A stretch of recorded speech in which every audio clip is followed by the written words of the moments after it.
Salve, salve, galerinha do nono ano. Aqui quem está falando é o professor Roberto, professor de ciências. Estou aqui para mais uma videoaula com vocês, mas antes de começar, eu gostaria de pedir a vocês para que assistissem nossas videoaulas, fizessem as atividades do formulário Google e, se possível, comenta aqui nesse vídeo qual é o nome da sua escola, o seu nome todo e a sua turma, para a gente saber qual está sendo o alcance e a participação dos alunos nesses vídeos que nós estamos preparando.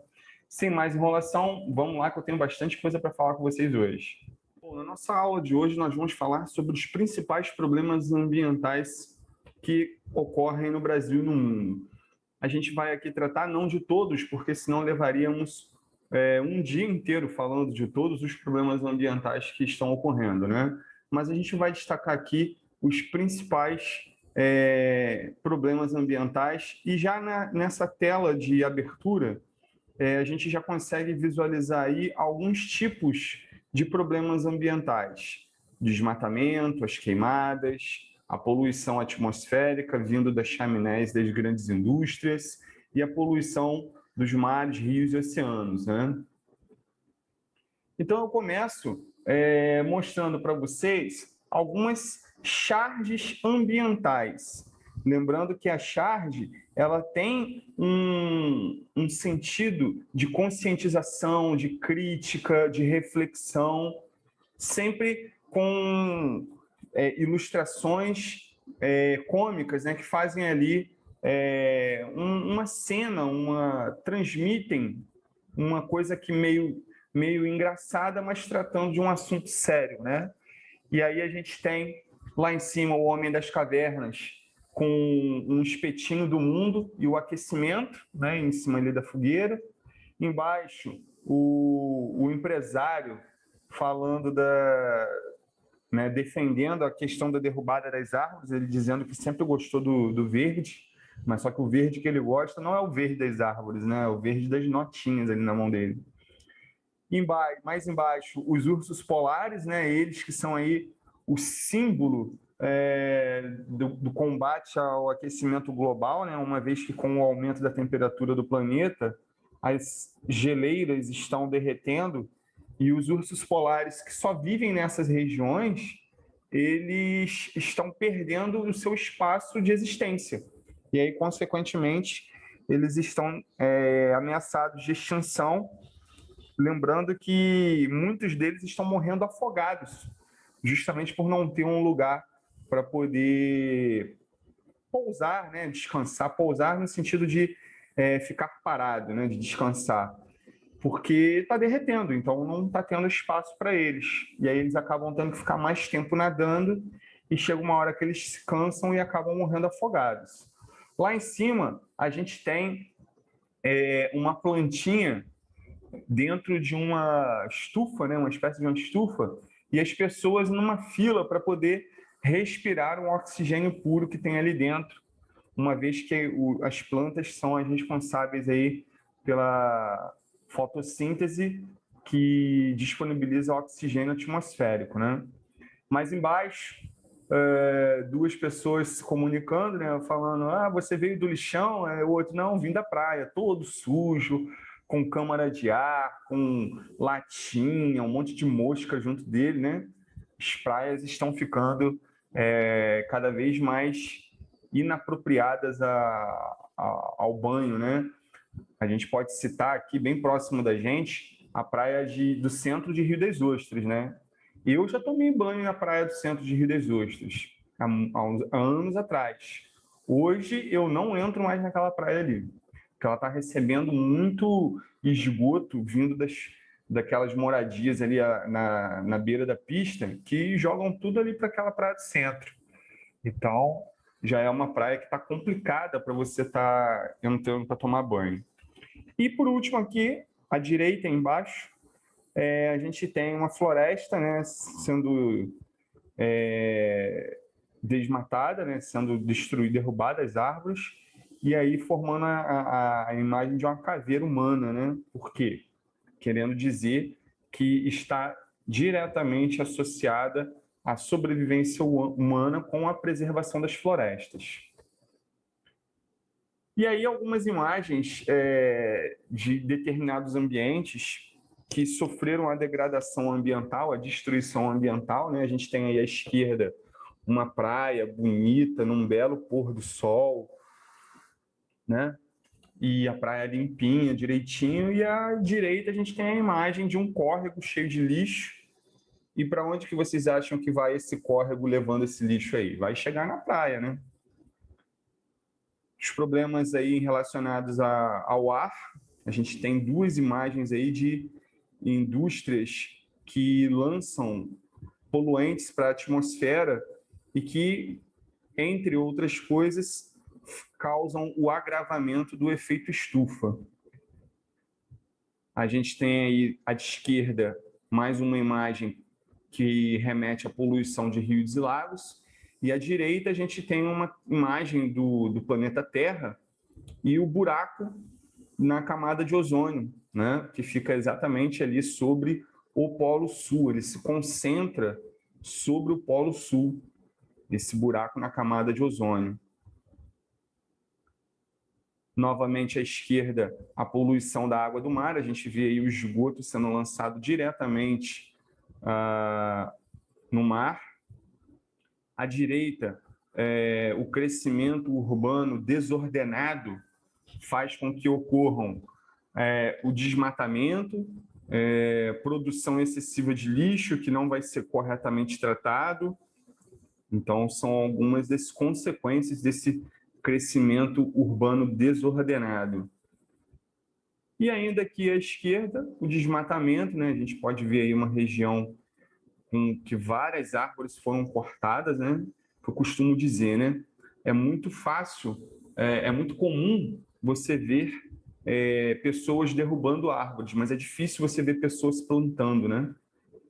Aqui em Casimiro, onde eu moro, eu ando pela rua, cara, é difícil passar numa rua que não tenha uma árvore que tenha sido derrubada recentemente, mas eu não vejo plantando, eu só vejo destruindo, derrubando, matando. E à direita a imagem aí de um solo contaminado, né?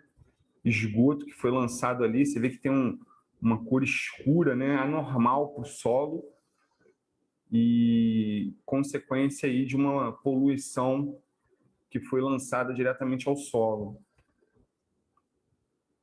Então, com relação à poluição do ar, a gente tem aí como principais causas os veículos motorizados, os incêndios florestais, poeiras dos desertos, liberação do enxofre pelas indústrias.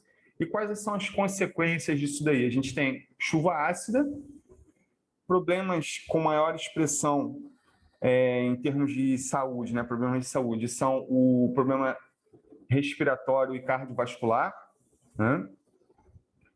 Isso daí acontece, vai aumentando a ocorrência de eventos como esses, né?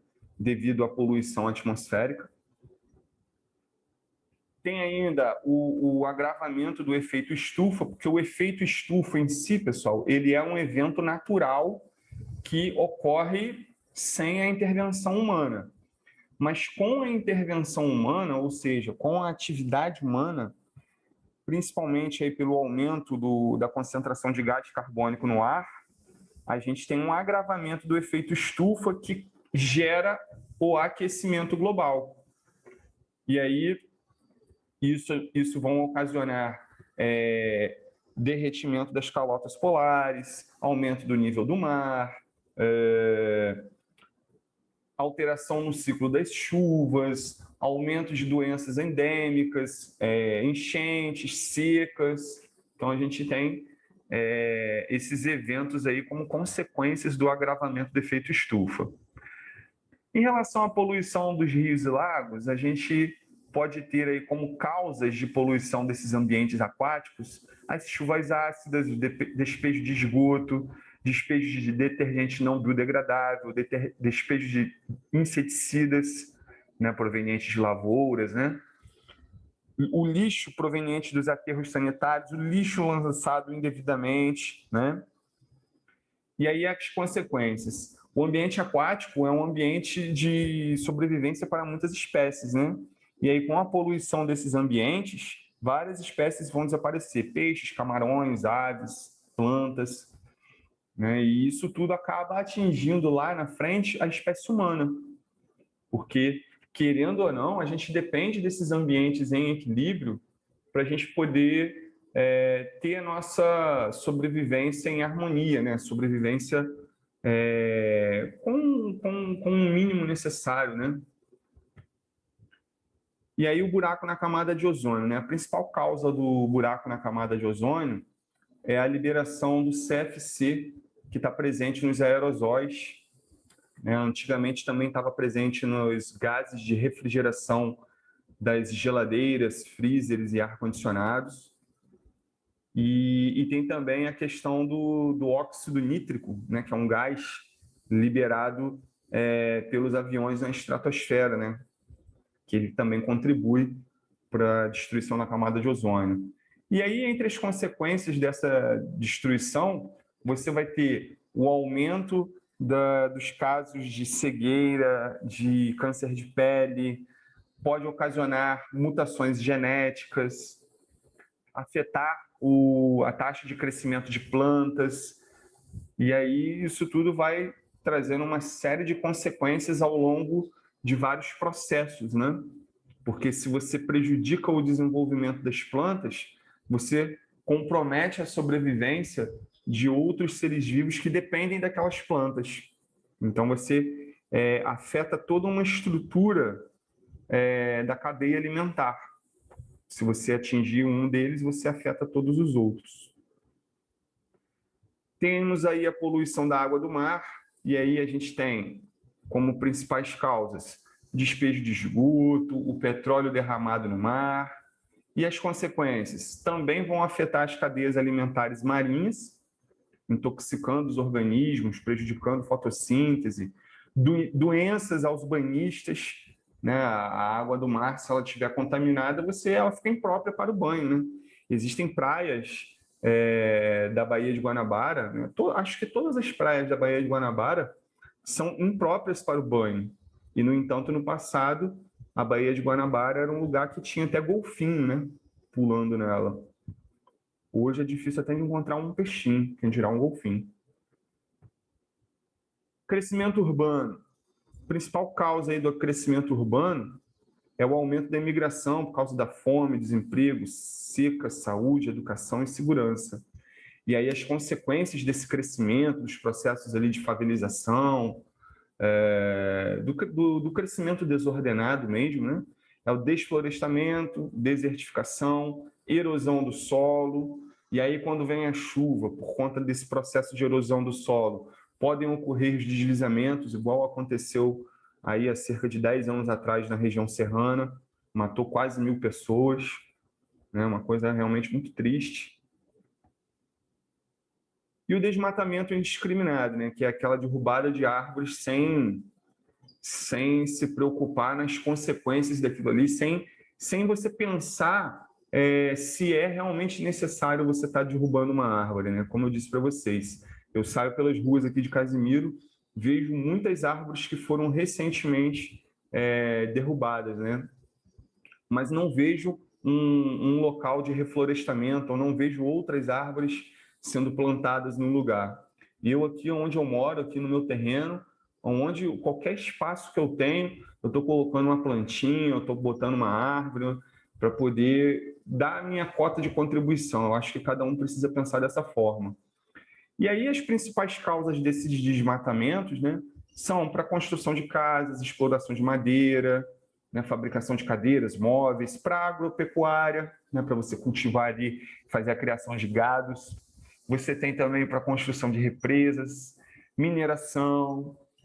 E aí isso tudo traz como consequência a diminuição do lençol freático, e é aquilo que eu digo para vocês, né? Floresta é fábrica de água. Se a gente acabar destruindo todas as florestas, a gente vai acabar tendo um problema ainda mais grave de abastecimento por conta de que as nascentes vão ficar comprometidas, né? Então, a gente precisa preservar, principalmente essa região de serra que a gente tem, Casimiro, Friburgo, Teresópolis, são regiões que servem de fonte de abastecimento de água para a gente. A água que chega para a gente aqui na Baixada, aqui em Casimiro, Silva Jardim, é a água que vem lá de cima, né? Então, a gente precisa ter a consciência e lutar pela preservação dessas áreas de floresta para que a gente possa garantir o abastecimento de água para a gente aqui embaixo. Então, a gente tem também o agravamento do efeito estufa, extinção de espécies, né? Uma vez que se você degrada, desmata florestas, você compromete seres vivos que viviam ali, né? Então, é uma série de problemas aí associados ao desmatamento indiscriminado.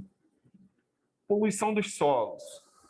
A gente tem como principais causas os pesticidas usados na agricultura, os aterros sanitários, incineração de resíduos, e isso vai causar o quê? Quais são as consequências dessas atitudes, né? A gente vai ter o envenenamento dos lençóis freáticos, infertilização do solo, perda de fauna, perda de funções e da qualidade do solo, e isso tudo vai comprometer o quê? Vai comprometer a própria sobrevivência humana, uma vez que nós necessitamos dos produtos que a terra nos dá, que são as plantas, os vegetais, né? Então, a gente precisa realmente ter uma preocupação com essa preservação dos solos. E aí, entre algumas soluções, nós temos diminuir o uso de combustíveis fósseis, instalar sistemas de controle de emissão de gases poluentes, sempre que possível, utilizar sistemas de transporte coletivo, ônibus, metrô, trens, bicicleta, não desmatar florestas, pelo contrário, a gente deve efetuar o plantio de mais árvores como forma de diminuir a poluição do ar, usar técnicas limpas e avançadas na agricultura, construção de prédios com implementação de sistemas que economizem água, energia elétrica, diminuir aí a questão da utilização de combustíveis fósseis nos veículos automotivos, ampliar a geração de energia através de fontes limpas, como a energia solar, a energia eólica, e fazer a recuperação do gás metano, que é eliminado nos aterros sanitários, né? Esse gás ele pode ser utilizado para fazer o abastecimento de veículos, né? O gás natural, né? É o gás metano. Em rios, lagos, a gente pode evitar, para prevenir, né, a poluição ou a degradação desses ambientes aquáticos, a gente pode evitar o desperdício de água, valorizar a água, fazer a administração dos riscos, dividir os recursos hídricos e ter uma administração eficiente. Em relação ao buraco na camada de ozônio, a gente pode substituir o CFC por outros gases, como o butano e o propano. A gente pode, para não destruir o ambiente marinho, né, da água do mar, tratar os esgotos que escoam para o mar, conscientização da população em relação ao lixo, diminuir a exploração de petróleo. Em relação ao crescimento urbano, como evitar que ocorram processos de favelização, aquelas moradias em áreas de encosta. A gente precisa melhorar as condições de vida nas áreas rurais e possibilitar que o trabalho seja eficiente para que a população possa se manter no local de origem e fazer o zoneamento. O que é o zoneamento? É você definir, você enquanto gestor público, né? Definir em qual região da cidade pode haver a construção de moradias, qual vai ser a região da cidade que vai ser a zona rural. Então, é você fazer um zoneamento, é o mapeamento da cidade em relação às suas atividades essenciais. Em relação ao desmatamento, a gente tem que procurar fazer o reflorestamento, precisa trabalhar bastante com a educação ambiental, precisa de leis mais severas. Para a poluição dos solos, a gente precisa tratar os lixos, os resíduos domésticos e industriais antes de eliminá-los no ambiente, né?